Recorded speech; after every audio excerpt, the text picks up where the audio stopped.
ओम नमः शिवाय। हर हर महादेव। आज फाल्गुन माह के शुक्ल पक्ष की 9वीं तिथि और बुधवार है। आज सुबह ही 4:50 पर अष्टमी तिथि का समापन हो गया था।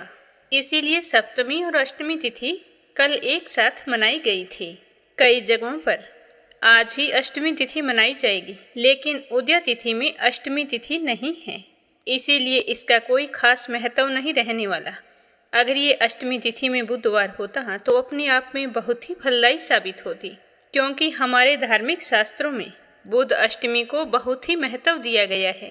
अब अपने सुनते हैं आज की कथा। बोलो गणेश जी महाराज की जय हो।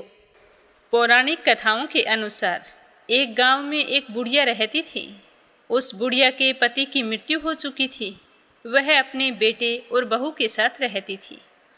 उसकी बहू मंद बुद्धि की थी, जो अपनी भूख बर्दाश्त नहीं कर पाती थी और हमेशा कुछ न कुछ खाती ही रहती थी। उसका ध्यान स्नान और पूजा पाठ में बिल्कुल भी नहीं था। वह सुबह उठकर सबसे पहले खाना खाती और उसके बाद ही घर के कोई दूसरे काम किया करती थी। तो उसकी सास यह देखकर बहुत ही दुखी रहती थी। उसने अपने बहू को कई तरह से समझाने की कोशिश की कि बेटा, सुबह पहले उठकर स्नान करो, उसके बाद पूजा पाठ करो, फिर उसके बाद ही कुछ खाना पीना चाहिए। लेकिन वो अपनी सास की एक भी नहीं मानती। कहती कि मुझे तो बहुत भूख लगती है, अगर मैं थोड़ी देर ही कुछ ना खाऊं तो मेरे प्राण निकल जाएंगे। तो एक दिन उसकी सास को अपने घर पर पूजा करवानी थी, तो वह मन में यह सोचकर परेशान हो रही थी कि उसकी बहू तो पूजा पाठ तक भूखी नहीं रहेगी, तो पूजा पाठ सुचारू रूप से संपन्न नहीं होगी, क्योंकि वो तो सुबह उठते ही सबसे पहले खाने के लिए दौड़ेगी और अगर मैं पूजा के लिए कुछ बनाऊंगी तो ज़रूर वो जूठा कर देगी। तो अपनी बहू को पूजा के लिए बनाए गए पकवान से दूर रखने के लिए उस बुढ़िया ने एक तरीका निकाला। पूजा वाला दिन आया तो सुबह उसने एक मटका लिया, उसके नीचे एक छोटा सा छेद कर दिया और फिर उसी मटके को अपनी बहू को देकर कहने लगी कि बहू, आज हमारे घर में पूजा है, इसीलिए खाना खाने से पहले एक मटका पानी ले आओ और आते ही भोजन कर लेना। मैं भोजन तैयार करती हूँ और तुम जल्दी से पानी लेकर आओ। तो जैसे ही बहू अपनी सास के हाथ से गड़ा लिया तो उसे वह छोटा सा छेद दिखाई दे गया। तो वह समझ गई कि सासू माँ मुझे जानबूझकर घर से दूर भेज रही हैं। तो वो कहने लगी कि माँ जी, मैं अभी आती हूँ, आज तो मैं पूजा पाठ होने के बाद ही भोजन करूँगी। यह कहकर वो अंदर चली गई। अपनी बहू में आए बदलाव को देखकर बुढ़िया बहुत ही खुश हो रही थी, लेकिन बुढ़िया की बहू और भी चालाक थी। वह अंदर जाकर अपनी साड़ी में आटा बांधकर घड़ा लेकर पनघट पर चली गई। पनघट पर पहुंचकर उसने आटा निकाला और कुएं के पानी से आटा गूंथकर छोटी छोटी रोटियां बना ली और फिर सोचने लगी कि मैं इन रोटियों को सेकूं कहाँ। इधर उधर देखने लगी, तभी शमशान घाट में चिता जलाई जा रही थी। तो बहू ने सोचा कि यह ठीक है, मैं उस चिता पर जाकर ये रोटियां सेक लाऊंगी। तो सारे लोग वहाँ से चले गए। तो वह उस चिता के पास गई और वहाँ जाकर रोटियां सेक ली, पर उसकी रोटी सूखी थी। वो सोचने लगी कि बिना घी के सूखी रोटी कैसे खाऊं, साथ में और कुछ तो है नहीं, पानी के साथ मुझे अच्छी नहीं लगेगी। तो वह पास ही में गणेश जी के मंदिर गई, जहाँ गणेश जी को किसी ने चोला चढ़ाया था। तो उसने देखा कि गणेश जी की तोंद पर खूब सारा घी लगा है। तो उसने झट से अपनी रोटियों को उठाया और गणेश जी के तोंद पर लगे हुए घी से सभी रोटियों को चुपड़ लिया और फिर गणेश जी को भोग लगाकर रोटियां खाने लगी। सारी रोटी खाकर थोड़ा सा आटा बचाया था वो उस मटके के छेद में लगाया, जिससे वह छेद बंद हो गया। फिर उसने मटके में पानी भरा और घर आ गई। लेकिन गणेश जी उस बहू की इस हरकत से गुस्सा हो गए और गुस्से में उन्होंने अपनी नाक पर अंगुली चढ़ा ली। अब जब गांव वाले गणेश मंदिर आए तो वो देखने लगे कि गणेश जी के नाक पर अंगुली है। तो वो सोचने लगे कि यह कैसे हुआ है। सारे तरह तरह से पूजा पाठ करने लगे, लेकिन गणेश जी अपनी अंगुली वापस नहीं उतार रहे थे। यह बात पूरे नगर में फैल गई। फैलते फैलते राजा तक पहुंच गई। तो राजा ने बड़े बड़े पंडितों और ज्योतिषियों को बुलवाया, हवन करवाया, गणेश जी को तरह तरह के भोग लगाए, दूर्वा अर्पित की, मोदक के लड्डू चढ़ाए, हाथ जोड़कर प्रार्थना की। लेकिन गणेश जी तो नहीं माने और उन्होंने अपने नाक से अंगुली नहीं हटाई। अब सारे लोग चिंतित थे, सोचने लगे कि गणेश जी इस तरह क्रोधित बैठे हैं, कहीं कोई अनर्थ ना हो जाए। तो राजा ने काफ़ी सोच विचार के बाद पूरे गांव में ऐलान करवाया कि जो भी आदमी गणेश जी की नाक से अंगुली हटा देगा, उसे मैं इनाम के तौर पर 5 गांव इनाम में दूंगा। तो यह सुनकर गांव के सभी लोग गणेश जी को मनाने में लग गए, लेकिन गणेश जी तो नहीं माने, वैसे ही अंगुली चढ़ाई बैठे थे। तो सारे थक हार कर बैठ गए। तो यह देखने के लिए वहाँ पर बुढ़िया और उसकी बहू भी गए हुए थे। तो बुढ़िया की बहू कहने लगी कि राजन, मैं गणेश जी के नाक से अंगुली हटा सकती हूँ, अगर आपकी आज्ञा हो तो मैं यह कार्य कर सकती हूँ। तो अपनी बहू की बात सुनकर उसकी सास हंसने लगी और कहने लगी कि जब बड़े बड़े विद्वान भी कुछ नहीं कर पाए तो तू कैसे गणेश जी को मनाएगी? तुम्हें तो खाना खाने के अलावा कुछ आता ही नहीं है। तो उसकी बहू कहने लगी कि माँ जी, जब तुम्हारी बहू छेद वाले घड़े में पानी ला सकती है तो गणेश जी के नाक पर से अंगुली भी हटा सकती है, आप मेरा यकीन मानिए। तभी वहाँ पर बैठे बड़े बुजुर्ग कहने लगे कि जब सबको मौका मिला है तो एक मौका तो बहू को भी मिलना चाहिए, क्या पता ये सच कह रही हूँ। तो सारे लोग मान गए। तो बहू कहने लगी कि मेरी एक शर्त है कि मेरे घर से लेकर मंदिर तक पर्दा बांधा जाए। तो राजा ने उसके घर से लेकर मंदिर तक आदेश देकर पर्दा बंधवा दिया। अब बहू पहले अपने घर गई और फिर वहाँ से कपड़े धोने वाला धोवना लेकर मंदिर चली गई। सारे लोग पर्दे के आसपास बैठे थे और बहू धोवना लेकर सीधे गणेश मंदिर गई और जाकर कहने लगी कि गणेश जी भगवान, मैंने आपके तोंद से जरा सा घी क्या ले लिया, आपने तो अपने नाक पर अंगुली चढ़ा ली। तो घी लेकर चूरमा बनाया, चूरमा बनाकर सबसे पहले भोग तो तुम ही को लगाया, फिर भी तुम नाराज होकर बैठ गए। क्या सीधे घी से तुम्हारा पेट भर जाता? मुझे कोई पूजा पाठ स्तुति नहीं आती है। अब आप अपनी नाक पर से अंगुली हटा लो, नहीं तो मेरे पास धोवना है, अगर धोवने की एक लगाई तो आपके टुकड़े टुकड़े हो जाएंगे। तो नादान बहू की बात सुनकर गणेश जी को मन ही मन हंसी आने लगी और उनका क्रोध दूर हो गया। वो सोचने लगे कि यह तो पूरी पागल है, अगर सच में मुझे धोवने की मार दी तो नाक पर से अंगुली क्या, मैं तो यहाँ से हट ही जाऊँगा। तो गणेश जी ने बिना सोचे समझे तुरंत ही अपने नाक पर से अंगुली हटा ली। तो अंगुली हटाते ही बहू ने हाथ जोड़कर गणेश जी को प्रणाम किया और कहा कि हे गणेश जी महाराज, मैंने आज तक कोई पूजा पाठ नहीं की है, पर आज से मैं ये प्रण लेती हूँ कि आज के बाद स्नान करके सबसे पहले आपकी पूजा किया करूँगी। यह कहकर गणेश जी भगवान के सामने माथा टेका और फिर बाहर आ गई और हाथ जोड़कर कहने लगी कि राजन, गणेश जी ने अपने नाक पर से अंगुली हटा ली है।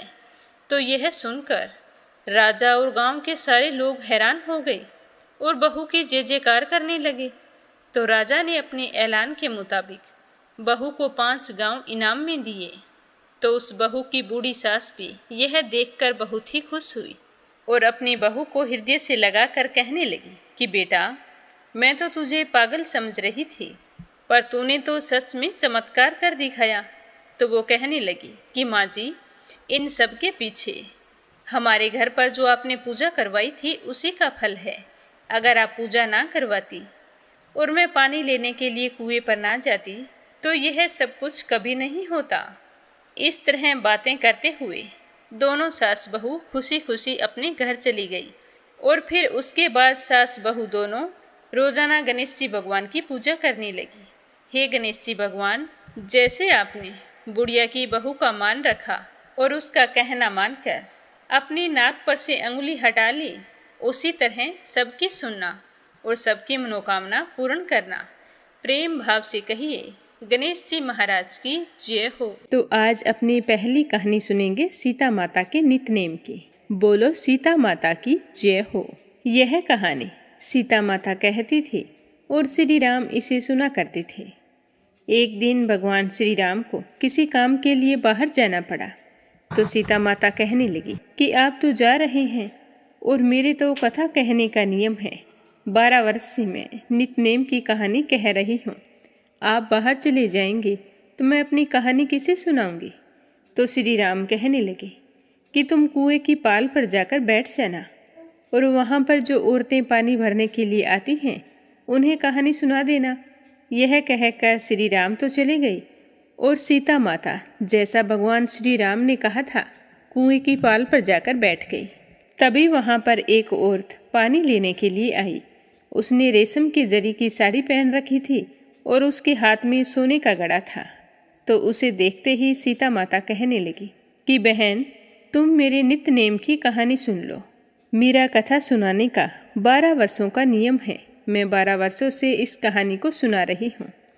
तो वह औरत कहने लगी कि मैं तुम्हारी कहानी सुनूंगी तो मुझे घर जाने में देरी हो जाएगी और मेरी सास मेरे साथ लड़ाई करेगी। यह कहकर उसने कहानी सुनने से मना कर दिया और घर चली गई। तो सीता माता को उसकी बेरुखी पर गुस्सा आ गया, जिससे उसकी साड़ी फट गई और वो सोने का घड़ा मिट्टी के घड़े में बदल गया। जैसे ही वो घर पहुंची तो उसकी सास ने उसे देखकर कहा कि बहू, ये किसका दोष अपने सर लेकर आई है।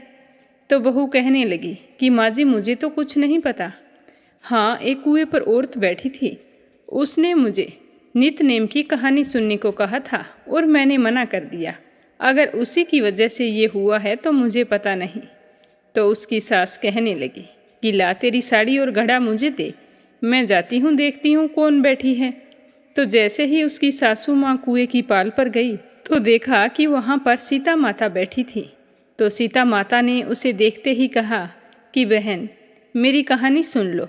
मेरे 12 वर्षों का नियम है। अगर आज कोई कहानी नहीं सुनेगा तो मेरा तो नितनेम टूट जाएगा। तो वह कहने लगी कि एक बार छोड़, मैं तुम्हारी कहानी 4 बार सुनूंगी। तो यह सुनकर सीता माता बहुत ही खुश हुई और कहानी कहने लगी कि राम आए, लक्ष्मण आए, देश के पुजारी आए, नितनेम का नेम लाए। आओ राम, बैठो राम, तपी रसोई जियो राम।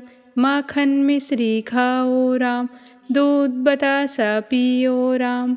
सूत के पल काम ओठो राम, साल दुसाला पोठो राम।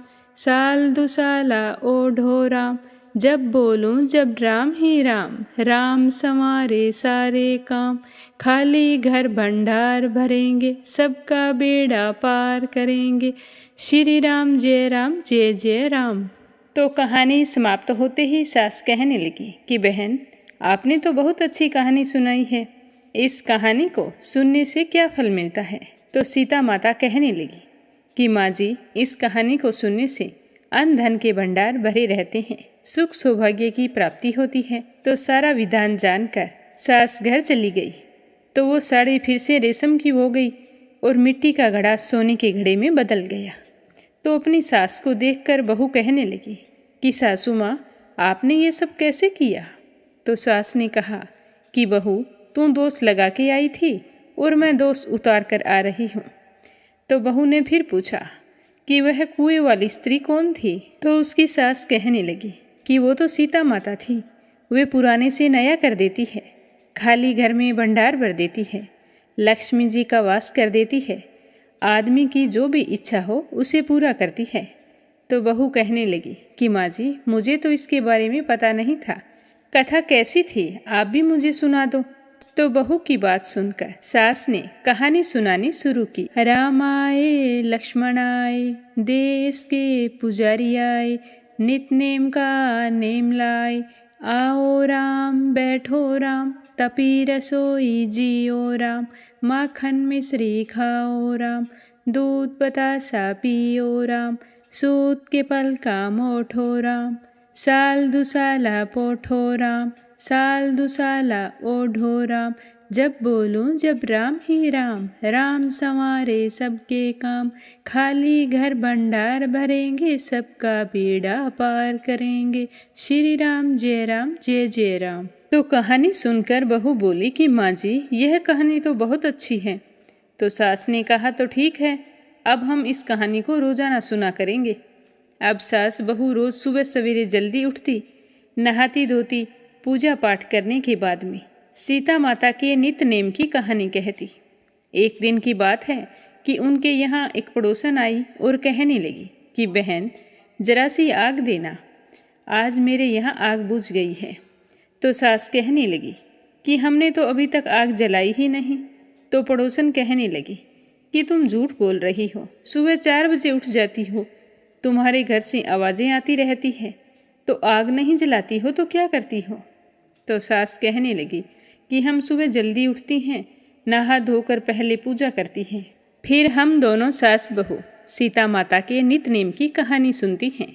तो पड़ोसन कहने लगी कि सीता माता की कहानी सुनने से क्या मिलता है।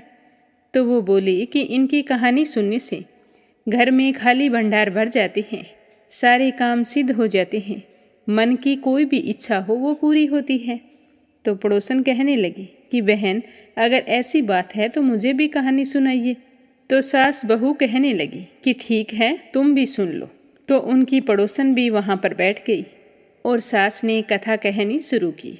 राम आए, लक्ष्मण आए, देश के पुजारी आए, नित नेम का नेम लाए। आओ राम, बैठो राम, तपी रसोई जियो राम। माखन मिश्री खाओ राम, दूध बतासा पियो राम। सूत के पल का मोठो राम, साल दुसाला पोठो राम। साल दुसाला ओढ़ो राम, जब बोलूं जब राम ही राम। राम संवारे सबके काम, खाली घर भंडार भरेंगे, सबका बेड़ा पार करेंगे। श्री राम जय जय राम। तो सारी कहानी सुनने के बाद में पड़ोसन कहने लगी कि बहन, कहानी तो मुझे भी बहुत अच्छी लगी, अब मैं भी नित्य नेम की कहानी कहा करूँगी। अब रोजाना पड़ोसन भी सुबह जल्दी उठकर स्नान करती और पूजा पाठ करने के बाद में सीता माता के नित्य नेम की कहानी कहती। तो कहानी कहने से सीता माता ने पड़ोसन के घर भी अन्न धन के भंडार भर दिए। तो यह बात पूरे गांव में फैल गई। अब गांव की सारी महिलाएं सुबह जल्दी उठती और सबसे पहले पूजा पाठ करके नित्य नेम की कथा सुनती।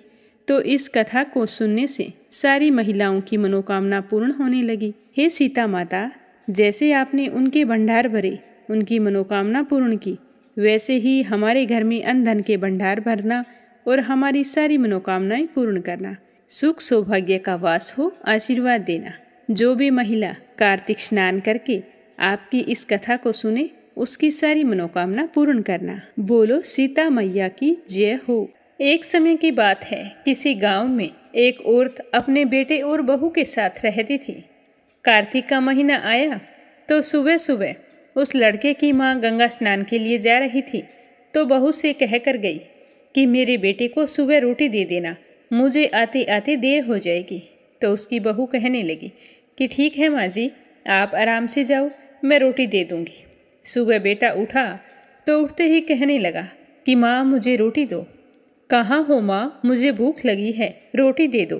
तो यह सुनकर उसकी पत्नी आई और कहने लगी कि ना तो तुम्हारी माँ यहाँ पर है और ना ही रोटी है, कुछ कमा कर लाओगे तो ही मैं रोटी दूंगी।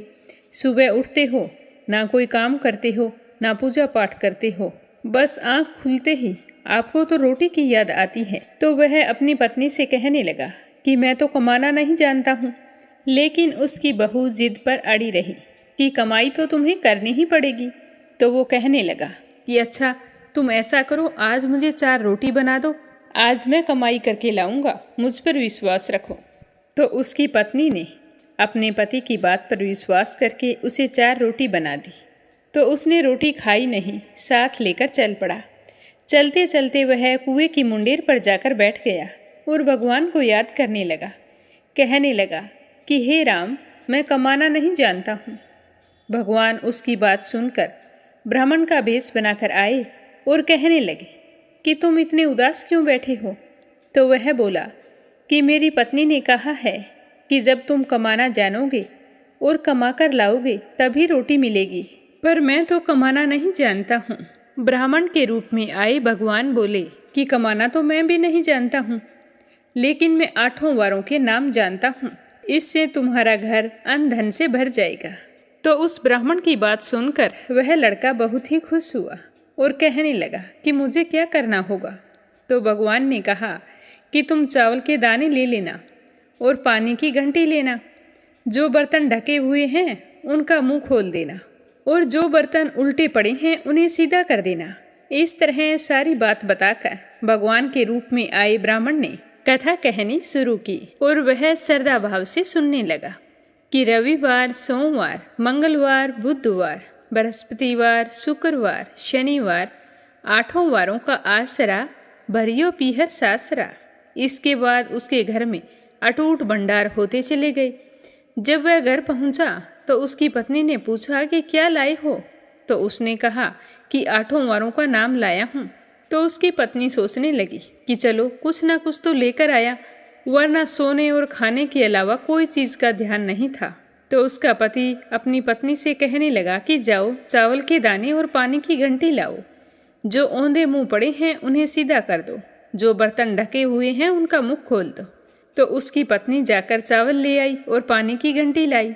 जो बर्तन औंधे पड़े थे उन्हें सीधा कर दिया, जिन पर ढक लगा था उनका ढक उतार कर रख दिया।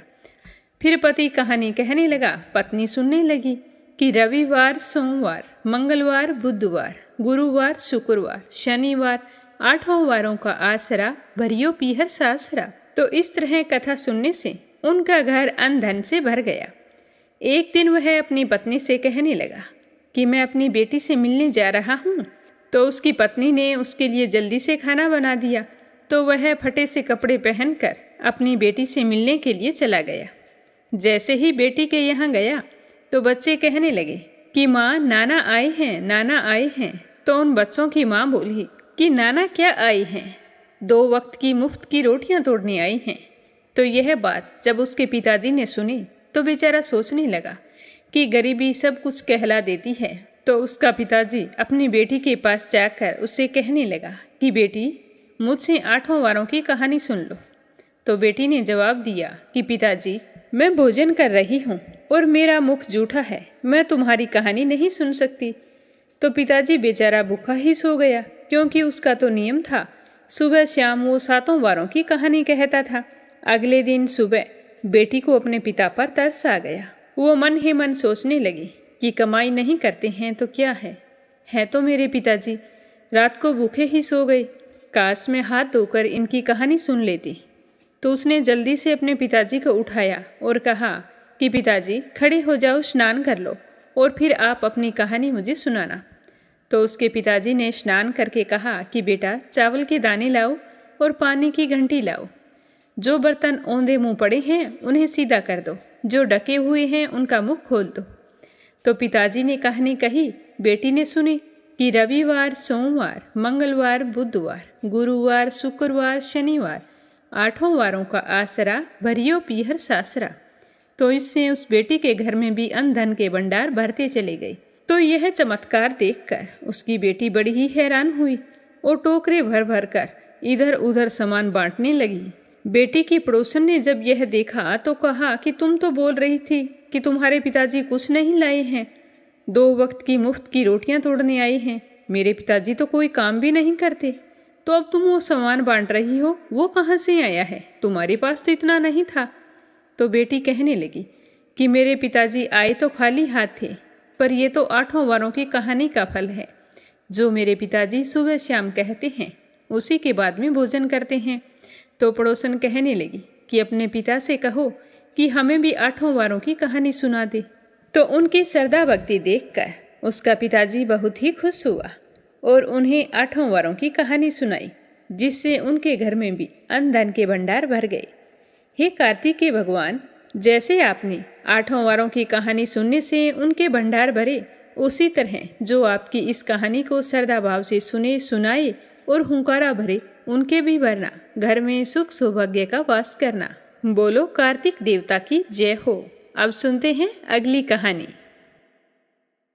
अब अपने सुनते हैं भगवान श्री कृष्ण के परम भक्त श्री हरिपाल नामक एक ब्राह्मण की कथा। तो प्रेम से बोलो कान्हा जी की जय हो। श्री हरिपाल नाम का एक ब्राह्मण रहता था। वह जन्म से ही भगवान श्री कृष्ण की पूजा उपासना में लीन रहता था। श्री हरिपाल एक गृहस्थ भी थे और भगत भी थे। इन्होंने श्री द्वारकाधीश भगवान की उपासना में मगन रहने वाले एक संत को अपने सदगुरुदेव भगवान के रूप में वर्ण किया था। श्री गुरुदेव जी महाराज श्री हरिपाल जी के घर में आया जाया करते थे।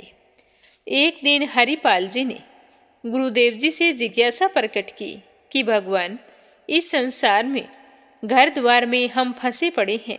घर गृहस्थी के जंजाल से मुक्त होकर भगवान के मुखारबिंद को प्राप्त करना अत्यंत कठिन है। यहीं रहते हुए भगवान को प्राप्त करने का सबसे सरल उपाय बताइए, आपकी अति कृपा होगी। तो श्री गुरुदेव भगवान ने कहा कि हम तुम्हें ऐसा ही सरल उपाय बताएंगे कि एक दिन अवश्य भगवान आकर तुमसे मिलेंगे। श्री गुरुदेव जी ने कहा कि तुम साधु संतों के चरणों में श्रद्धा रखकर उनकी खूब सेवा किया करो। तुमने अगर जीवन में एक नियम का निर्वाह कर लिया तो भगवत प्राप्ति निश्चित है। सतत नाम जपते हुए रोज किसी न किसी संत को श्रद्धा से भोजन कराया करो। भगवान संतों के पीछे चलते हैं। भगवान अपने भक्तों के समीप छाया की तरह चलते हैं और गुप्त रूप से अपने भक्तों का मार्गदर्शन करते रहते हैं। अगर तुमने संतों को रिझा लिया तो भगवान भी रिझ जाएंगे। तो हरिपाल ने कहा कि गुरुदेव, हम रोज संतों को कहाँ से ढूंढ कर लाएंगे? तो गुरुदेव जी ने कहा कि चिंता मत करो, तुम्हारे द्वार पर भगवान की कृपा से स्वयं ही संत आ जाएंगे। उस दिन से हरिपाल जी संतों की सेवा करने लग गए। साधु संतों से उनको बड़ा ही प्रेम हो गया। पहले श्री हरिपाल जी के पास बहुत धन हुआ करता था। संतों की बहुत सेवा करते थे। जो भी संत उनके घर आते वह बड़े ही प्रसन्न होकर लौटते थे। सब संत भ्रमण करते हुए अन्य संतों को भी बताते कि हरिपाल नाम का एक धर्मात्मा रहता है। वह खूब सेवा करता है, खूब आवभगत करता है। एक बार हरिपाल के द्वार पर अवश्य जाकर देखना कि कैसे निष्काम सेवा करते हैं, किस तरह संतों के चरणों में श्रद्धा रखते हैं। तो यह बात सुनकर बहुत सारे संत हरिपाल के घर आने लगे। धीरे धीरे हरिपाल जी के घर संतों का आना जाना बढ़ गया। अब तो इतने संत आते थे कि अब हरिपाल को घर से बाहर जाने का समय भी नहीं मिलता था। बाहर जाना बंद हो गया।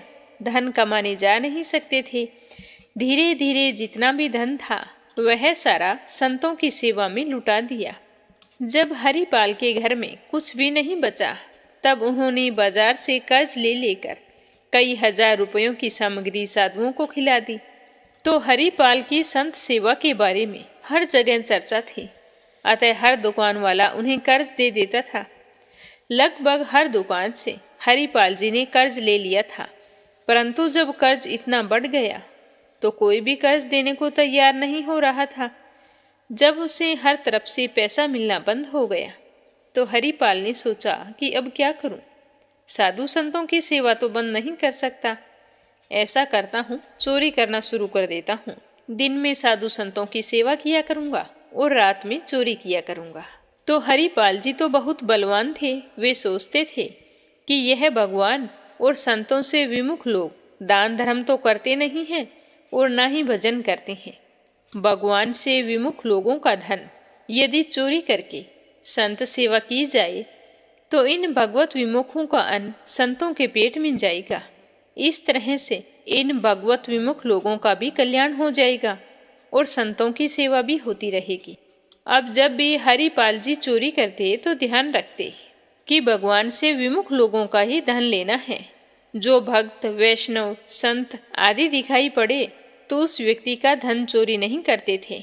वो हर आदमी के रहन सहन का तौर तरीका देख लेते थे कि भगवान का भक्त होगा तो तिलक जरूर लगाता होगा। यह सब कुछ दिन में ही देख लेते और फिर रात में चोरी करते। अब दिन में देखने के लिए साधु संतों की सेवा में हरिपाल को समय नहीं मिलता। तो वो थोड़ी देर के लिए वह सारा कार्यभार अपनी पत्नी को सौंप कर जाते थे और घूम घूम कर देख लेते थे कि किसके घर में भगवान की सेवा नहीं होती, कहाँ भगवान का भजन नहीं होता। फिर रात में वहां जाकर उसी घर पर चोरी करते थे। एक दिन बाहर जाकर सोचने लगे कि आज किसके घर में चोरी करनी चाहिए। तभी उन्हें एक वेश्या का घर दिखाई पड़ा। हरिपाल जी ने वहां जाकर देखा कि उस वेश्या ने ना कोई कंठी तिलक धारण किया है, ना घर में कोई जप कीर्तन हो रहा है। तो हरिपाल जी ने सोचा कि आज रात इसी के घर में चोरी करूंगा। इस तरह सोचकर वो घर आ गए। जैसे ही रात हुई तो हरिपाल जी चुपचाप उस व्यापारी के घर चोरी करने के लिए चले गए। घर में घुसकर चोरी करने लगे तो वह व्यापारी तो गुप्त रूप से भजन करता था।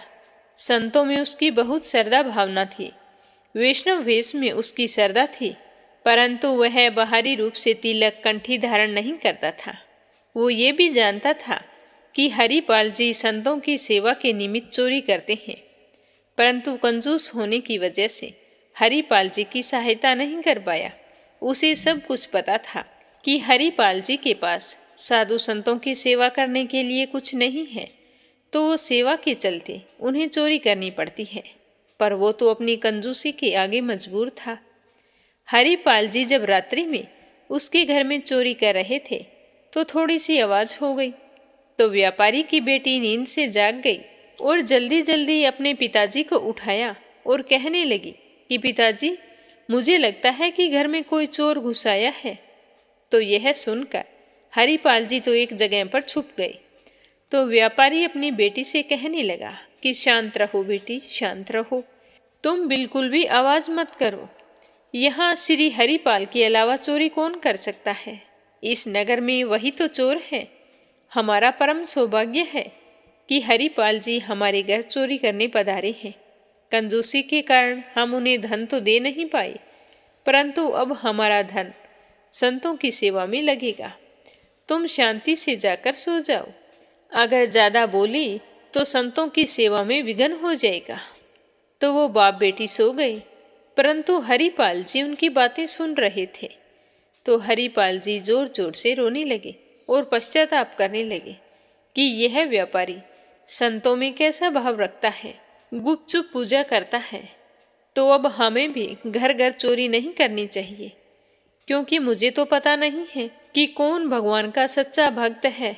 क्योंकि कोई दिखावा करके पूजा पाठ करते हैं, कोई गुप्त तौर तरीके से पूजा करते हैं। तो आज हमें यहाँ से चोरी करने का अपराध तो हमें ही लगेगा। ये तो कृष्ण कन्हैया के परम भक्त हैं। तो यह सोचकर हरिपाल जी के मन में बहुत ही ग्लानि हुई और उन्होंने निश्चय किया कि आज के बाद रात्रि के समय किसी के घर चोरी नहीं करूँगा। जिस चादर में हरिपाल जी के पास चोरी का सामान था, वो भी हरिपाल जी व्यापारी के घर ही छोड़ गए। व्यापारी जान गया कि यह चादर संत हरिपाल जी की है। प्रसाद रूप में उसने उस चादर को स्वीकार किया और मस्तक से लगा लिया। सतत नाम जप और संत सेवा से हरिपाल जी सिद्ध महात्मा हो गए। जैसे ही वह व्यापारी चादर अपने मस्तक से लगाई तो उसके शरीर में एक आनंद की लहर सी दौड़ गई। इससे पहले वह संत और भगवान में श्रद्धा तो रखता था, परंतु प्रत्यक्ष सेवा कभी नहीं करता था। उसकी बुद्धि ऐसी निर्मल हो गई कि वह भी संतों की सेवा में लग गया। और उधर हरिपाल जी चोरी छोड़कर जो भगवान की भक्ति नहीं करते थे, उन्हें पहचान कर लूटपाट करने लगे। एक भाला लेकर जंगल वाले रास्ते पर खड़े हो जाते। हरिपाल जी बड़े बलवान संत थे। वो मार्ग में देखते रहते थे कि कौन राम कृष्ण आदि भगवान के नाम नहीं लेता, उसी को लूट लेते थे। एक दिन कुछ लोग उस रास्ते से जा रहे थे तो हरिपाल ने उनके गले पर भाला रख दिया और कहा कि जितना धन है सारा मुझे दे दो। तो उनमें से एक व्यक्ति डर गया। उसके मुख से निकल गया कि हे द्वारिकाधीश, हे बांके बिहारी, हे श्री कृष्ण भगवान। तो जैसे ही ये नाम हरिपाल ने सुने तो वो तो पीछे हट गए और उन्हें छोड़ दिया। उन लोगों ने सब तरफ यह प्रचार कर दिया कि जंगल के रास्ते से जाने वाले सभी भगवान का नाम गाते हुए जाएं उन्हें हरिपाल जी से कोई खतरा नहीं होगा। तब उस रास्ते से लोग आने जाने लगे और सारे लोग सीताराम, राधे श्याम, राधे कृष्णा, कृष्णा कृष्णा, बांके बिहारी की जय हो, इस तरह बोलते हुए जाने लगे। अब हरिपाल जी की लूटपाट पूरी तरह से बंद हो गई। एक दिन द्वार पर बड़ी सी संत मंडली आ पहुंची। अब संतों का सत्कार कैसे करें? अपनी पत्नी से यही बातचीत कर रहे थे कि घर में कोई भी सामग्री नहीं है, संतों की सेवा कैसे करेंगे? तो वे दोनों पति पत्नी भगवान का स्मरण करने लगे। भक्त हरिपाल जी को चिंतित जानकर द्वारिका में श्री रुक्मिणी जी के महल में विराजमान भगवान श्री कृष्ण सोच में पड़ गए, क्योंकि हरिपाल की सेवा निष्ठा ने भगवान का मन हर लिया था। तो भगवान श्री कृष्ण ने बड़े ही मूल्यवान वस्त्र आभूषण धारण किए और सेठ का रूप बनाया और चलने लगे। तो श्री रुक्मिणी जी ने पूछा कि प्रभु, सेठ बनकर आज कहाँ जा रहे हैं? इतने सारे आभूषण तो पहनकर आप कहीं जाते भी नहीं हैं। तो प्रभु बोले कि हमारा एक प्रेमी भक्त है, उसी के पास जा रहा हूँ। तो रुक्मिणी जी सोचने लगी कि ऐसा कौन सा भक्त है जिनके यहाँ इतने सज धज के जा रहे हैं। रुक्मिणी जी ने कहा भी मैं भी आपके साथ चलूं। तो भगवान ने कहा कि आओ, परंतु श्रृंगार में कोई कमी ना करना, बहुत सारे सुंदर आभूषण धारण करो और हमारे साथ चलो। तो भगवान ने रुक्मिणी जी से कहा कि हम एक ऐसे भक्त के यहाँ जा रहे हैं, वहाँ कोई भगवत चर्चा न होने पाई, केवल व्यापार, वस्त्र, आभूषण के बारे में ही बातें करते रहना। तो रुक्मिणी जी सोचने लगी कि ऐसा कौन सा भक्त है जो भगवान की चर्चा से चिढ़ता है। तो दोनों सेठ सेठानी का रूप धारण किए हरिपाल भक्त के द्वार पर पहुंच गए और आवाज लगाई। तो हरिपाल जी बाहर आए। तो हरिपाल जी से कहने लगे कि हम अमुक गांव जा रहे थे, मार्ग में अकेले जाने से अनेक संकट है, यदि हमें कोई पहुंचा दे तो हम उसे मजदूरी के रुपए देंगे। तो भक्त हरिपाल जी ने कहा कि संत लोग द्वार पर रुके हुए हैं, मजदूरी के रुपए पहले दे दो। तो सेठ के रूप में आए भगवान ने पहले रुपए दे दिए। तो उन रुपयों को लेकर उसने सेठ जी का धन्यवाद किया और फिर अंदर जाकर अपनी पत्नी को रुपए दिए और कहा कि तुम इन रुपयों से संतों की सेवा करना, मैं इन सेठ सेठानी को पहुंचाकर अभी आता हूँ। जंगल में जाकर सेठ के पास बहुत सारा धन देखकर श्री हरिपाल जी मन ही मन अति प्रसन्न हुए। फिर सेठ और सेठानी को बड़े ध्यान से देखा कि उनके गले में माला और मस्तक में तिलक नहीं है। ये वैष्णवों का सा आचार, नाम उच्चारण आदि भी नहीं कर रहे हैं। इनके शरीर पर इतने मूल्यवान आभूषण हैं, तो घर में ना जाने कितना ही सोना चांदी होगा, कितने ही भंडार भरे होंगे। अगर मैं इनसे छीन लेता हूँ तो इन्हें तो कोई हानि नहीं होगी, क्योंकि ये भगवान के भक्त नहीं हैं। जब से मैं इन दोनों से मिला हूँ, ये तो केवल व्यापार की ही बातें कर रहे हैं। तो एक स्थान पर रुककर हरिपाल जी दोनों से कहने लगे कि तुम्हारे पास जितना सामान है सब साधु संतों के निमित्त न्यौछावर कर अपने शरीर से उतार दो। अगर आपने ऐसा नहीं किया तो हरिपाल की बात सुनकर सेठ सेठानी के भेष में आए श्री कृष्ण और रुक्मिणी ने अपना सब कुछ उतार कर वहां रख दिया। लेकिन रुक्मिणी जी की अंगुली में एक छल्ला था, वह उनसे नहीं निकला। तब हरिपाल जी अंगुली मरोड़कर उसे निकालने लगे। तब वे बोले कि अरे तू तो बड़ा कठोर है, मेरी अंगुली टूट जाएगी, इस छल्ले को छोड़ दे। तो हरिपाल जी कहने लगे कि कैसे छोड़ दूं, इससे तो कई संतों का भोजन हो जाएगा। इस साधु सेवा निष्ठा की बात सुनकर भगवान ने सेठ का रूप त्याग दिया और श्याम सुंदर स्वरूप धारण करके अपने भक्त को दिखाया। हरिपाल जी के गुरुदेव की वाणी सत्य हो गई। तभी भगवान श्री कृष्ण कहने लगे कि भक्तों में श्रेष्ठ तुम ही हो। ऐसा कहकर उन्होंने हरिपाल जी को अपने हृदय से लगा लिया।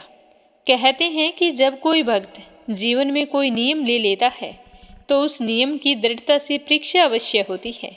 यदि वह उस नियम का किसी भी परिस्थिति में त्याग ना करे तो भगवान की प्राप्ति अवश्य होती है। गुरुदेव जी के द्वारा दिया हुआ यह नियम हरिपाल जी ने कभी नहीं छोड़ा। कैसा भी दुख आया परंतु उन्होंने संतों की सेवा जरूर की। तो उसकी सेवा से प्रसन्न होकर भगवान श्री कृष्ण ने अपने प्यारे भक्त हरिपाल को साक्षात दर्शन दिए और फिर आशीर्वाद दिया कि आज के बाद तुम्हारे पास अपार धन दौलत रहेगी। तुम जैसे चाहो संतों की सेवा कर सकते हो। मेरा आशीर्वाद है कि तुम हमेशा खुश रहोगे। तो भगवान श्री कृष्ण के आशीर्वाद से हरिपाल के घर एक सुंदर से बालक ने जन्म लिया और उनके घर में अन्न धन की कोई कमी नहीं रही। फिर दोनों पति पत्नी जिस तरह पहले संत सेवा करते थे वैसे ही करते रहे। दीर्घ काल तक अपने जीवन के समस्त सुखों को भोग कर अंत में मोक्ष धाम को गए। बोलो श्री कृष्ण भगवान की जय हो। अब अपने सुनते हैं भागवत कथा का आगे का अध्याय। प्रेम भाव से सुनते रहिए। बोलो श्री हरि विष्णु भगवान के अनंत स्वरूपों की जय हो। श्री सुखदेव जी कहते हैं कि हे परीक्षित, विद्याधर चित्रकेतु जिस दिशा में भगवान संकर्षण अंतर ध्यान हुए थे उन्हें नमस्कार करके आकाश मार्ग से स्वच्छंद विचरने लगे। महायोगी चित्रकेतु करोड़ों वर्षों तक सब प्रकार के संकल्पों को पूर्ण करने वाली सुमेरु पर्वत की घाटियों में विहार करते रहे। उनके शरीर का बल और इंद्रियों की शक्ति बड़ी अक्षुण्ण रही। बड़े बड़े ऋषि मुनि सिद्धचारण उनकी स्तुति करते रहते थे। उनकी प्रेरणा से विद्याधरों की स्त्रियां उनके पास सर्वशक्तिमान भगवान के गुण और लीलाओं का गान करती रहती थी। एक दिन की बात है कि राजा चित्रकेतु भगवान के दिए हुए तेजोमय विमान पर सवार होकर कहीं जा रहे थे।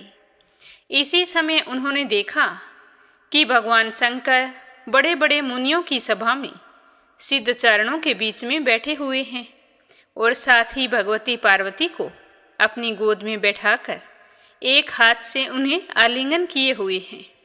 तो यह देखकर राजा चित्रकेतु को बड़ा विस्मय हुआ और वे विमान पर चढ़े हुए ही उन लोगों के पास चले गए और पार्वती जी को देखकर जोर जोर से हंसने लगे और कहने लगे कि इन्हें देखो, ये सारे जगत के धर्म शिक्षक और गुरुदेव हैं। ये समस्त प्राणियों में श्रेष्ठ हैं। इनकी यह दशा कि भरी सभा में अपनी पार्वती जी को शरीर से सटाकर बैठे हैं। जटाधारी बहुत बड़े तपस्वी एवं ब्रह्मवादियों के सभापति होकर भी साधारण पुरुष के समान कितनी निर्जलता से स्त्री को गोद में लेकर बैठे हैं। साधारण पुरुष भी एकांत में ही स्त्रियों के साथ उठते बैठते हैं, परंतु ये इतने बड़े व्रतधारी होकर भी उसे भरी सभा में लिए बैठे हैं। इस तरह बताकर श्री सुखदेव जी कहने लगे कि हे राजन, भगवान शंकर की बुद्धि अगाध है। चित्रकेतु के इस तरह के वचन सुनकर वे हंसने लगे, कुछ भी नहीं बोले। उस सभा में बैठे हुए उनके अनुयायी सदस्य भी चुप रहे। चित्रकेतु को भगवान शंकर का प्रभाव मालूम नहीं था, तो वे इसी तरह भगवान शिव और माता पार्वती जी के बारे में बुरा भला बोलते रहे। उन्हें इस बात का घमंड हो गया कि मैं तो जितेंद्रिय हूँ। लेकिन उनकी दृष्टता देखकर पार्वती जी को गुस्सा आ गया और वो अत्यधिक क्रोधित होकर कहने लगी कि तुम तो बड़े महान हो। हम जैसे दुष्ट और निर्लज्जों को दंड देने वाला शासक तो यही है, इसी संसार में है। मुझे तो इस बात का पता ही नहीं था। मुझे तो लगता है कि पितामह भृगु नारद जी, उनके पुत्र शनकादिक परम ऋषि कपिल देव और मनु आदि बड़े बड़े महापुरुष हमारे बारे में नहीं जानते कि हम इतने दुष्ट और निर्लज हैं। तभी तो हम धर्म की मर्यादा का उल्लंघन कर रहे हैं और ये हमें रोक भी नहीं रहे हैं। ब्रह्मा आदि समस्त महापुरुष जिनके चरण कमलों का ध्यान करते रहते हैं, उन्हीं मंगलों को मंगल बनाने वाले साक्षात जगत गुरु भगवान का और उनके अनुयायी महात्माओं का इस अधर्म क्षत्रिय ने तिरस्कार किया है और शासन करने की चेष्टा की है। इसीलिए तुझसे ढीठ और दंड का पात्र और कोई नहीं हो सकता। तुझे अपने बड़प्पन का घमंड है, तो भगवान श्री हरि के उन चरण कमलों में रहने के योग्य नहीं है जिनकी उपासना बड़े बड़े सत्पुरुष किया करते हैं। तो इस तरह क्रोधित होकर चित्रकेतु को संबोधित करते हुए पार्वती माता कहने लगी कि अरे दुर्बुद्धि, तुम पाप में असुर योनि में जाओ। तुम्हारे साथ ऐसा होगा तो तुम फिर कभी किसी महापुरुष का अपराध करने का साहस भी नहीं कर सकोगे। इस तरह कहकर पार्वती जी ने राजा चित्रकेतु को श्राप दे दिया। तो यह सुनकर राजा चित्रकेतु झट से विमान से उतर गए और अपना सिर झुकाकर उन्हें प्रसन्न करने लगे। चित्रकेतु कहने लगे कि माँ पार्वती जी, मैं बड़ी प्रसन्नता के साथ अपने दोनों हाथ जोड़कर आपका यह श्राप स्वीकार करता हूँ, क्योंकि देवता लोग मनुष्यों के लिए जो कुछ कह देते हैं वह उनके प्रारब्ध अनुसार मिलने वाले फल की पूर्व सूचना मात्र होती है।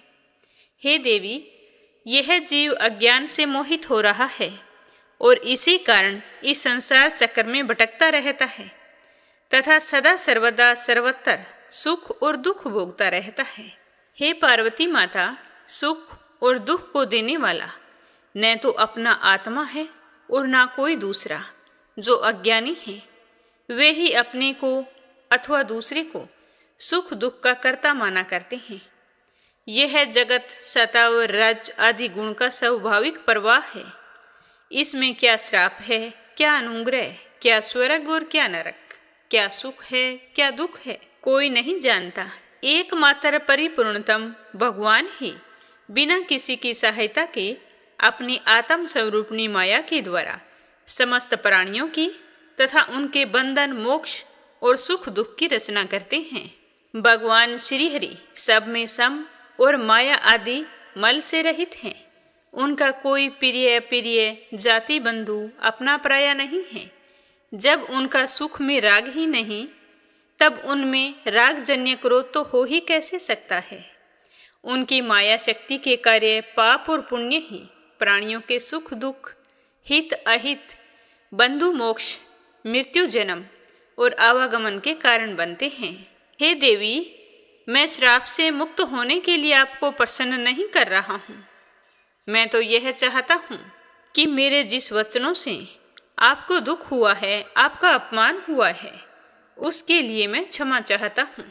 विद्याधर चित्रकेतु भगवान शंकर और पार्वती जी को इस प्रकार प्रसन्न करके उनके सामने ही विमान पर सवार होकर वहाँ से चले गए।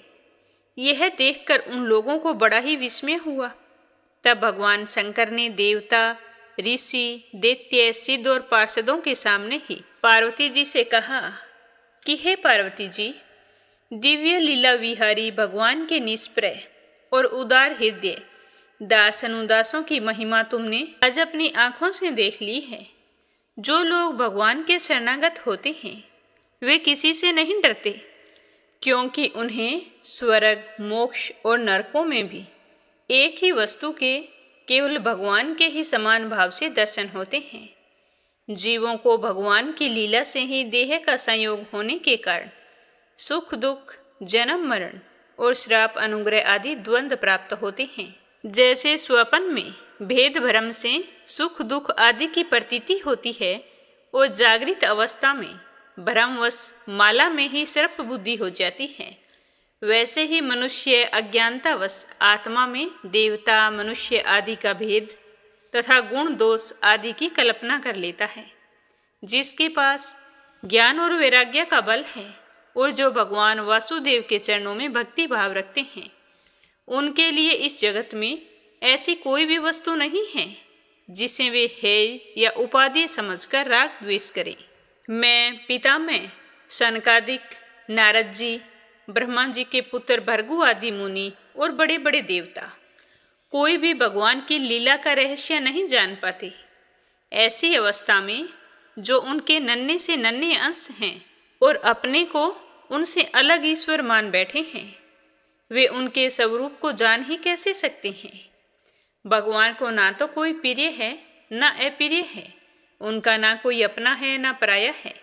वे सभी प्राणियों की आत्मा है, इसीलिए सभी प्राणियों के प्रियतम हैं। हे प्रिय, यह परम भाग्यवान चित्रकेतु उन्हीं का प्रिय अनुचर, शांत एवं समदर्शी है और मैं ही भगवान श्री हरि का ही प्रिय हूँ।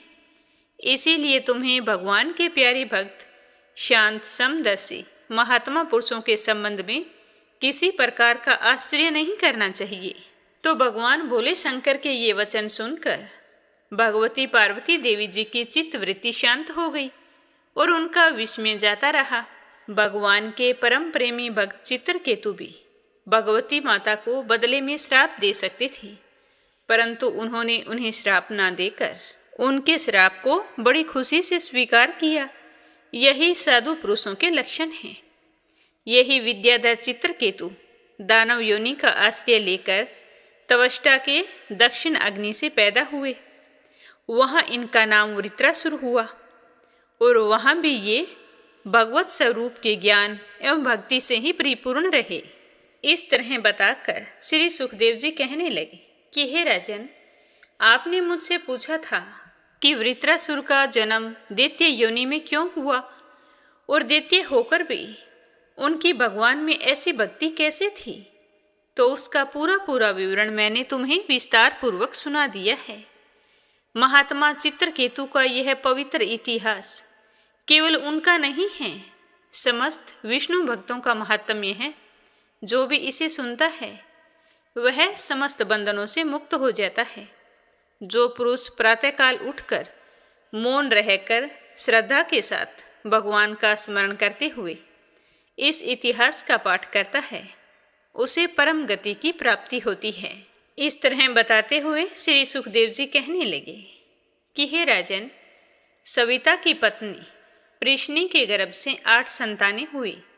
सावित्री, व्यहृति, तरी, अग्निहोत्र, पशु, सोम, चातुर्मास्य और 5 महायज्ञ।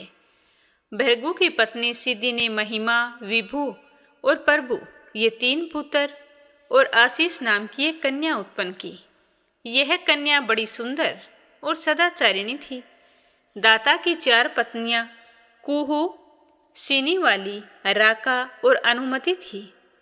उनसे कर्मशः साय, दरस, प्रातः और पूर्णमास ये 4 पुत्र उत्पन्न हुए। दाता के छोटे भाई का नाम था विदाता, उनकी पत्नी का नाम था किरिया और उनसे पुरुष्य नाम के 5 अग्नियों की उत्पत्ति हुई। वरुण जी की पत्नी का नाम था चर्षणी और उन्हीं से भृगु ने पुनः जन्म ग्रहण किया था। इससे पहले वे पितामह के पुत्र थे। महायोगी वाल्मीकि जी वरुण के पुत्र थे। वाल्मीकि से पैदा होने के कारण ही उनका नाम वाल्मीकि पड़ा था। उर्वशी को देखकर मित्र और वरुण दोनों का वीर्य स्खलित हो गया था, तो उन लोगों ने उसे घड़े में रख दिया। उसी से मुनिवर अगस्त्य जी और गुरु वशिष्ठ जी का जन्म हुआ। मित्र की पत्नी थी रेवती। उनके 3 पुत्र हुए, उत्सर्ग, अरिष्ट और पिंपल। हे राजन, देवराज इंद्र की पत्नी थी पुलोम नंदिनी सची। उनसे हमने सुना है कि उन्होंने 3 पुत्र उत्पन्न किए थे, जयंत, ऋषभ और मिहान। स्वयं भगवान विष्णु ही बलि पर अनुग्रह करने और इंद्र का राज्य लौटाने के लिए अपनी माया से वामन के रूप में अवतीर्ण हुए थे। उन्होंने 3 कदम पृथ्वी मांगकर तीनों लोक नाप लिए थे। उनकी पत्नी का नाम था कीर्ति। कीर्ति ने एक पुत्र को जन्म दिया था, उसका नाम था बृहच्छलोक। और फिर समय के साथ उसके भी शोभक आदि कई संतानें उत्पन्न हुई। कश्यप नंदन भगवान वामन ने माता अदिति के गर्भ से जन्म क्यों लिया और इस अवतार में उन्होंने कौन कौन से गुण, लीलाएं और पराक्रम प्रकट किए, इसके बारे में भी मैं तुम्हें विस्तार से बताऊंगा। हे राजन, अब मैं कश्यप जी की दूसरी पत्नी दीति से उत्पन्न होने वाली उस संतान परंपरा का वर्णन सुनाता हूँ, जिसमें भगवान के प्यारे भक्त प्रहलाद जी और बलि का जन्म हुआ था। दीति के दैत्य और दानवों के वंदनीय 2 ही पुत्र हुए, हिरण्यकशिपु और हिरण्याक्ष। हिरण्यकशिपु की पत्नी दानवी कयादु थी। उसके पिता जम्ब ने उसका विवाह हिरण्यकशिपु से कर दिया था। कयादु के 4 पुत्र हुए थे। उनके नाम थे सलहाद, अनुल्हाद, लाद और प्रहलाद। इनकी सिंही नाम की एक बहन भी थी। उसका विवाह विपरीचिति नाम के दानव से हुआ था और उसी से राहु नामक पुत्र की उत्पत्ति हुई। यह वही राहु है जिसका सिर अमृतपान के समय मोहिनी रूपधारी भगवान ने चक्कर से काट दिया था। सलहाद की पत्नी थी कृति। कृति के भी एक पुत्र हुआ, उसका नाम था पंचजन। सलहाद की पत्नी थी धामिनी, उसके 2 पुत्र हुए, वातापी और इलवल। इस इलवल ने ही महर्षि अगस्त्य जी के आतिथ्य के समय वातापी को पकाकर उन्हें खिला दिया था। अनुल्हाद की पत्नी थी सोहा, उसके 2 पुत्र हुए थे, वास्कल और महिषासुर। प्रहलाद का पुत्र था विरोचन, उसकी पत्नी देवी के गर्भ से दैत्यराज बलि का जन्म हुआ था। बलि की पत्नी का नाम असना था और उसी से बाण आदि 100 पुत्र हुए। दैत्यराज बलि की महिमा गान करने योग्य है, इसके बारे में भी मैं तुम्हें विस्तार से बताऊंगा। बलि का पुत्र था बाणासुर। वह भगवान की आराधना करके गणों का मुखिया बन गया था। आज भी भगवान शंकर उसके नगर की रक्षा करने के लिए उसके पास ही रहते हैं। दीति के हिरण्यकशिप और हिरण्याक्ष के अलावा 49 पुत्र और हुए थे। उन्हें मृदुगण कहते हैं। वे सारे के सारे निसंतान रहे। देवराज इंद्र ने उन्हें अपने ही समान देवता बना लिया था। तो राजा परीक्षित पूछने लगे कि हे भगवान, मृदुगणों ने ऐसा कौन सा सत्कर्म किया था जिसके कारण वे अपने जन्मजात असुरों के भाव को छोड़ दिया और देवराज इंद्र के द्वारा देवता बना लिए गए। मैं यह जानने के लिए अत्यंत उत्सुक हो रहा हूँ।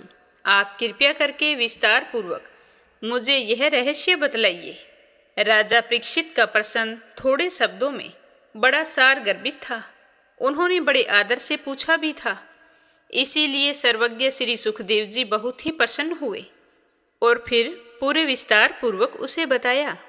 तो यह अपने सुनेंगे कल की कथा में। आज की कथा को यहीं पर विराम देते हैं। श्री हरि के आशीर्वाद से आपके सारे मनोरथ पूर्ण हों।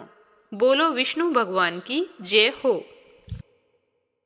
अब अपने सुनते हैं लप्सी और तपसी की कहानी। बोलो लप्सी तपसी की जय हो। बहुत पुराने समय की बात है। एक गांव में एक ब्राह्मण परिवार रहा करता था। उसमें पति पत्नी के अलावा उनके 2 बच्चे थे। एक बेटा था, एक बेटी थी। ब्राह्मण दंपति बहुत ही सरल स्वभाव के थे। समय मिलने पर प्रभु का स्मरण किया करते थे। उनकी बेटी बहुत ही संस्कारी और सुशील थी, लेकिन उनका बेटा आवारा किस्म का था। वह कोई काम धाम नहीं करता और ना ही कभी अपने माँ बाप का कहना मानता था। समय के साथ दोनों बहन भाई बड़े हो गए। बहन की शादी कर दी गई, पर भाई का वही हाल था। उसके माँ बाप ने उसे समझाया कि बेटा, अब हम वृद्ध हो चले हैं, तुम कोई काम किया करो, लेकिन उस पर उनकी बातों का कोई असर नहीं होता था। तो एक दिन ब्राह्मणी अपने पति से कहने लगी कि स्वामी, आप बिल्कुल काम छोड़ दीजिए।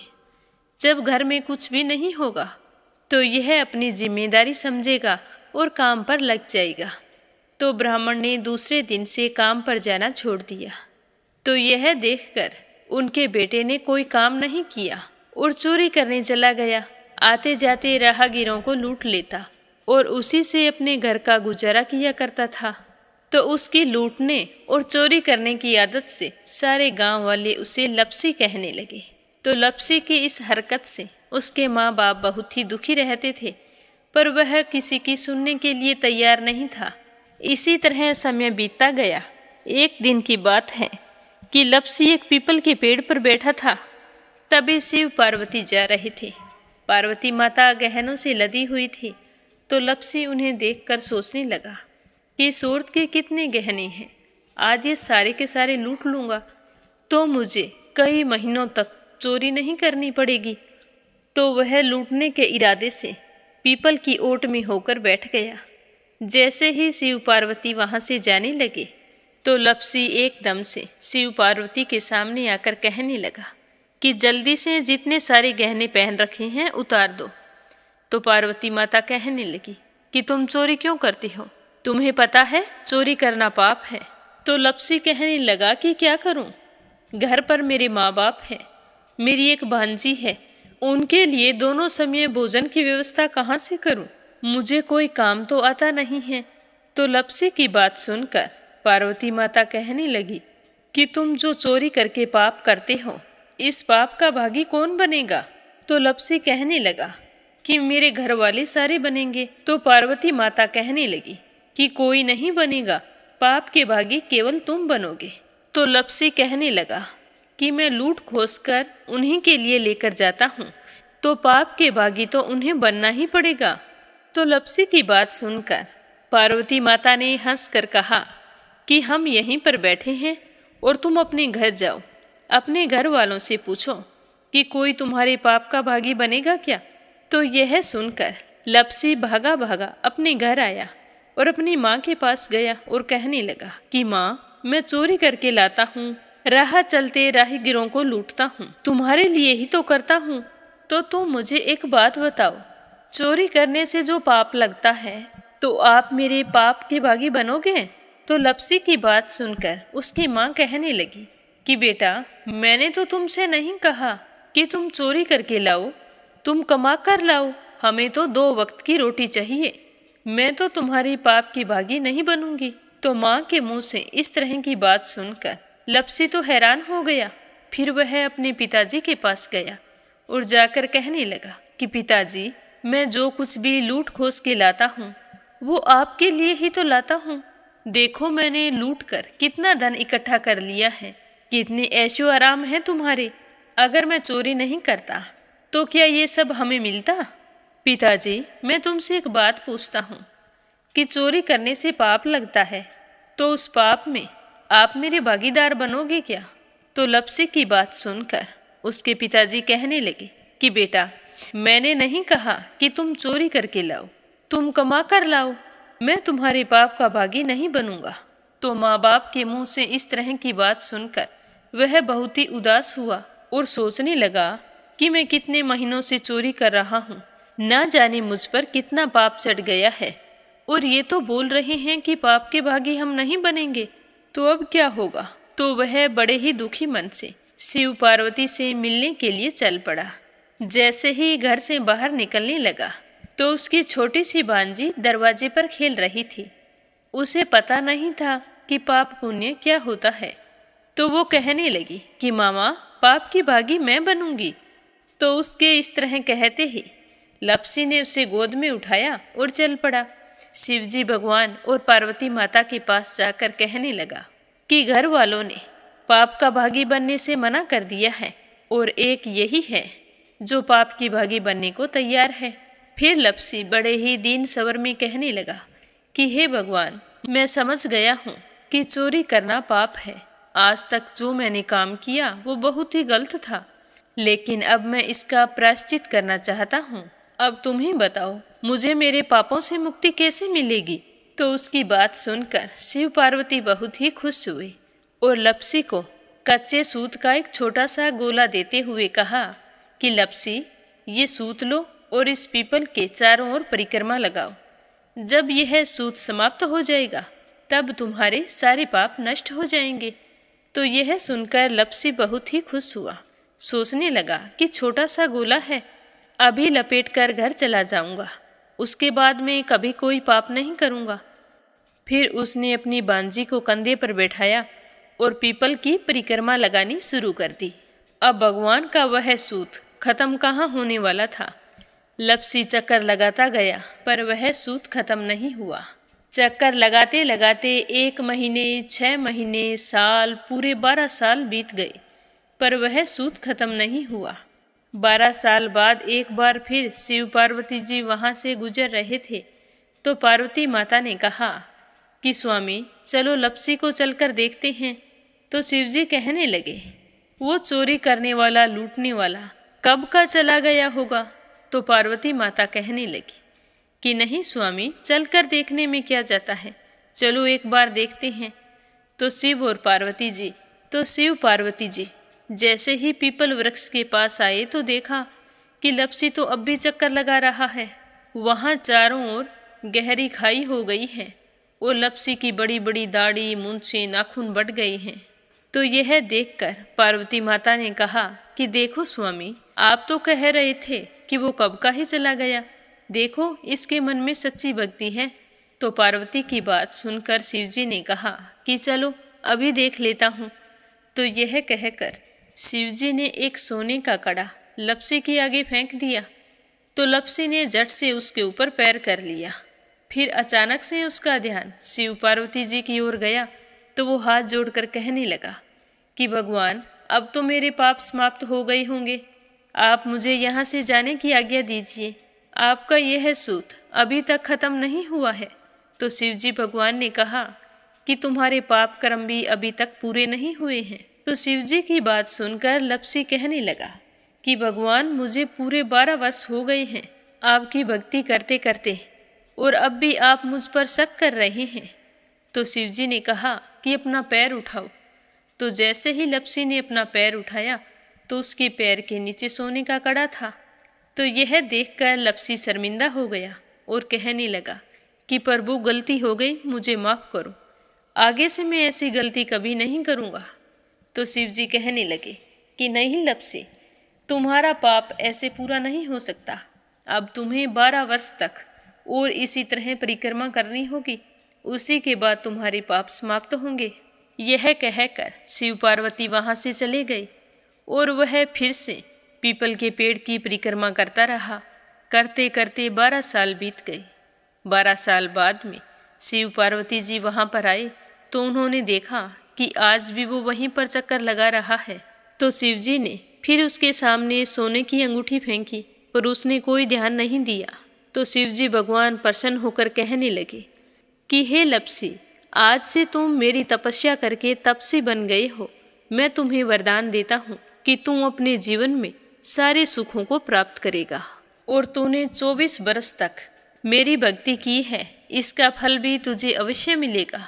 जो भी औरत गाय और कुत्ते की रोटी नहीं बनाएगी, उसका पुण्य फल तुम्हें मिलेगा। आंगन लीप कर दहलीज नहीं लीपेगी, तो उसका पुण्य फल भी तुझे ही मिलेगा।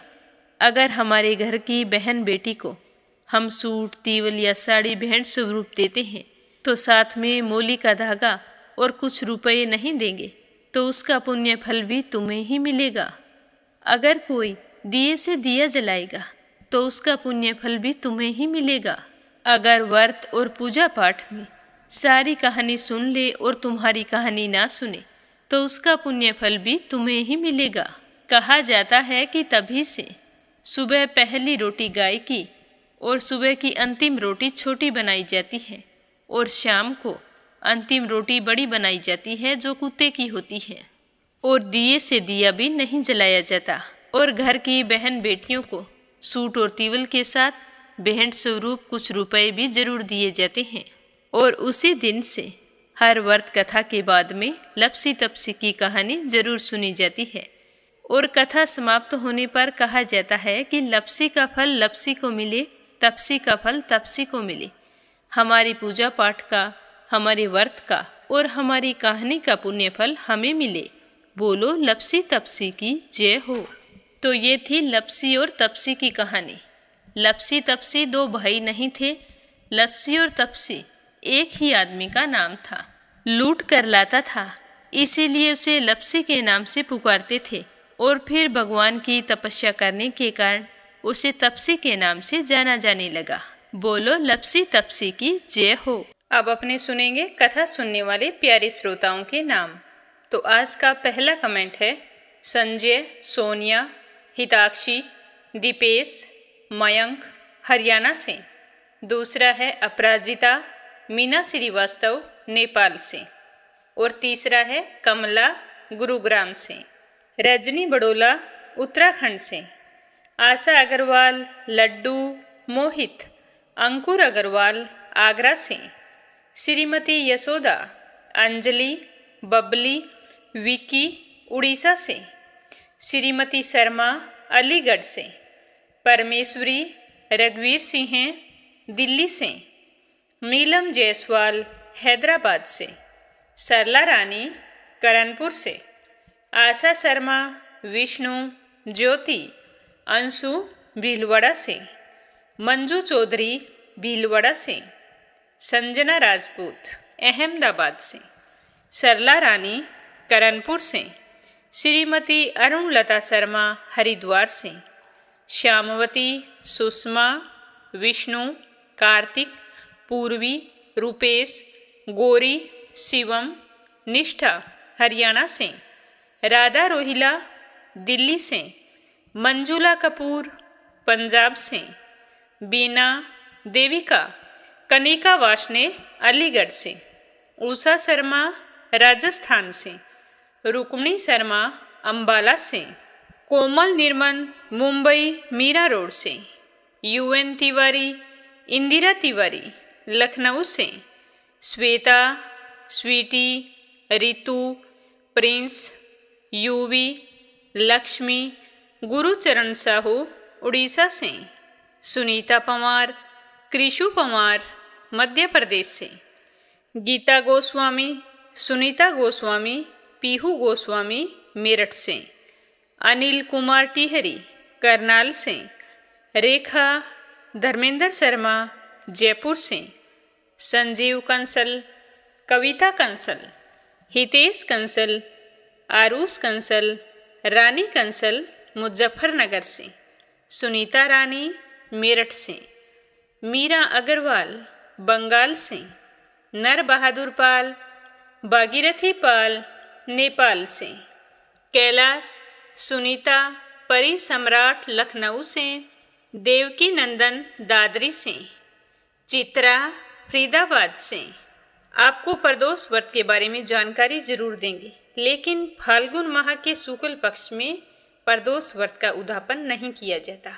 निर्मला सिसोदिया दिल्ली से, गीता गुप्ता रुड़की से, श्रीचंद यादव गया बिहार से, विमला नेपाल से, सुमन चांदोरा जोधपुर से, नंदा पांडुरंग पुजारी ब्रह्मपुरी महाराष्ट्र से, चंद्रकांता दिल्ली से, कमला देवी भीलवाड़ा से, सुदेश शर्मा बीके शर्मा लुधियाना से, उषा शर्मा सोजत सिटी से, वंदना साहू लखनऊ से, कमलेश भल्ला जम्मू से, शांताबेन वाघेला गुजरात के मंडल से, रीना साहू झांसी से, श्रीमती कमलेश जबलपुर से, योगेश्वरी भटनागर रजनीश भटनागर राजस्थान से, झरना देवी देवघर से, पूनम यादव करेली से, सावित्री ईश्वरलाल रामचंदानी राजेश, मीनू निखिल रामचंदानी गाजियाबाद से, देवी सिंह कार्तिक, पायल, सौम्या, उमा रघुवंशी गजबा सौदा से, कृष्ण यादव हैदरपुर से, पूजा पाठक उत्तराखंड देहरादून कोसानी से, अनीता अमृतसर से, वीना कालड़ा आगरा से, अंजू शर्मा सिरसा से, निकिता सेजवानी, करण सेजवानी, विशाल सेजवानी, पवन सेजवानी, पायल सेजवानी, रूबी सेजवानी अहमदाबाद से, निर्मला पांचाल करनाल से, कुसुम बघेल दिल्ली से। आप सभी श्रोताओं का तहे दिल से धन्यवाद। अपना सहयोग हमेशा यूं ही बनाए रखना, नित्य नियम से कथाओं को सुनना और ज़्यादा से ज़्यादा विष्णु भक्तों में शेयर करना। श्री हरि के आशीर्वाद से आपकी सारी मनोकामनाएं पूर्ण हों। सभी श्रोताओं के उज्जवल भविष्य की कामना करते हुए ओम नमः शिवाय, हर हर महादेव।